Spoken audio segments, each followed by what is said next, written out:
તાજેતરમાં આવેલા આસના વાવાઝોડાએ ગુજરાતમાં મોટી તબાહી સર્જી વડોદરામાં હજી પૂરના પાણી ઓસર્યા નથી તો આ તબાહીએ ગુજરાતમાં વિનાશ તો વેર્યો સાથે 32ના ભોગ લીધા।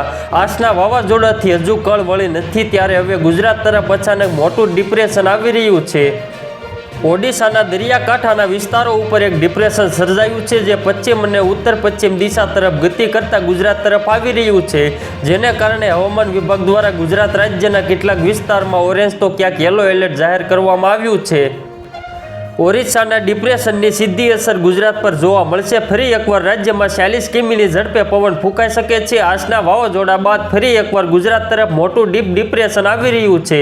આ સિસ્ટમ વડોદરાના માથા પર મંડરાઈ રહી છે, જેને કારણે ફરી એકવાર વડોદરા પાણીમાં ડૂબશે। આવતીકાલ 3 સપ્ટેમ્બર બપોરે 2 વાગ્યાથી 4 સપ્ટેમ્બર સવારે 6 વાગ્યા સુધી આ સિસ્ટમ વડોદરાના માથા પર તબાહી મચાવશે, ત્યારે આ કલાકો દરમિયાન વડોદરા પર મોટું સંકટ આવી પડશે।